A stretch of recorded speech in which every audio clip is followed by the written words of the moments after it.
বাবা, সব এমন ঠিকঠাক করলো কি করে?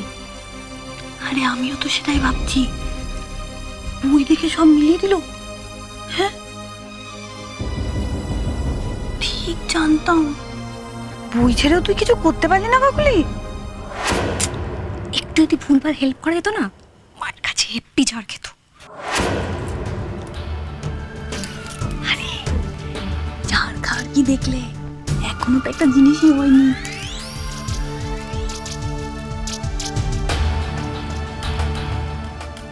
আসল কাজটাই তো এখনো বাকি।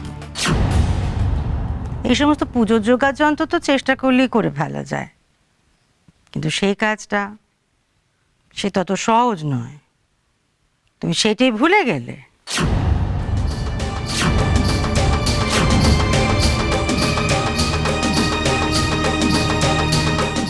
আমার ঠাকুরকে অভুক্ত রেখে যে পাপ তুমি করেছো, তার প্রায়শ্চিত্তি তোমাকেই করতে হবে। এবারে আসল মজা, গাড়ি বাড়ি পর্যন্ত দণ্ডি কেটে যেতে হবে তোমায়।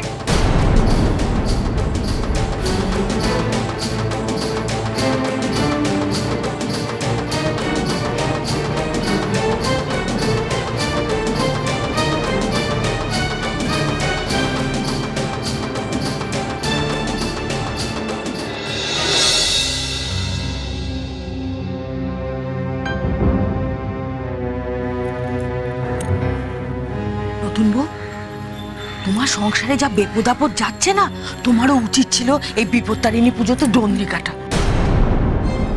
ফুল জেঠি, মায়ের যা শরীরের অবস্থা না, তাতে মায়ের দণ্ডি কাটা সম্ভব নয়। যদি মায়ের কথা একটু ভাবতে না, তাহলে এই কথাটা আর বলতে না। ও মা, বিয়ের আগে মেয়ের কি চোপা! ও নতুন বউ, যদি সংসারে শান্তি আনতে চাও, এই দণ্ডিটা কিন্তু কাটতে হবে। অন্যেরটা দেখে আর কত মজা পাবে।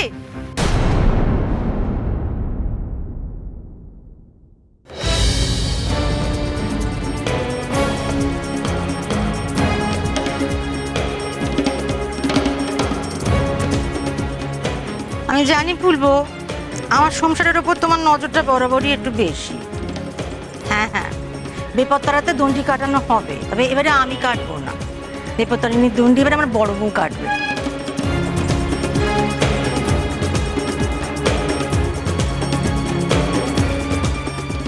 তাই না বড় বৌমা? এবার দেখো কেমন লাগে বড় বউ, আমায় অপমান করা।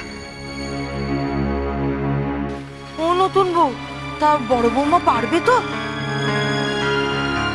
আসলে লেখাপড়া করা মেয়ে তো, সেই জন্যই বলছিলুম আর কি।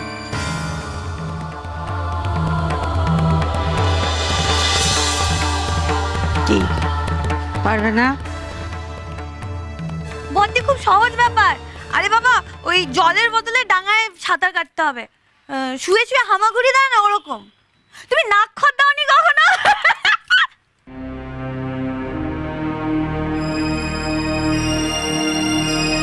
বেশ হয়েছে, বড্ড বার বেড়েছিল।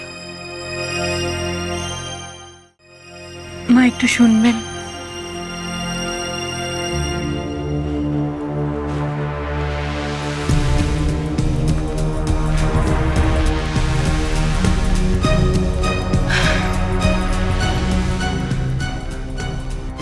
আপনার ওষুধ খাওয়ার সময় হয়ে গেছে।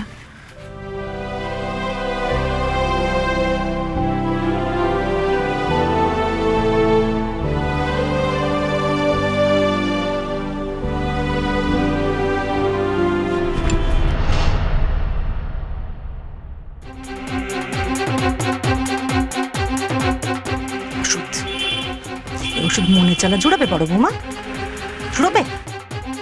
মনের শান্তি না থাকলে না কোনো মানুষ সুস্থ হয় না। যা শান্তিতে তুমি আমায় রেখেছ, অশান্তির ছায়া নামিয়ে এনেছো আমার সংসারে।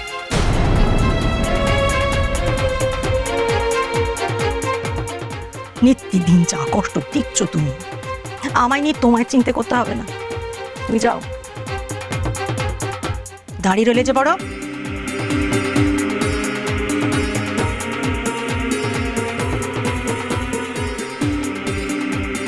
শুরু করো। দেখি, ধরো দেখি। হ্যাঁ গো, আমি বলছিলাম কি ঘোষ মশাই,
তোমার নিশিতে তৈরি মা, তোমার প্রিয় রাবড়ি।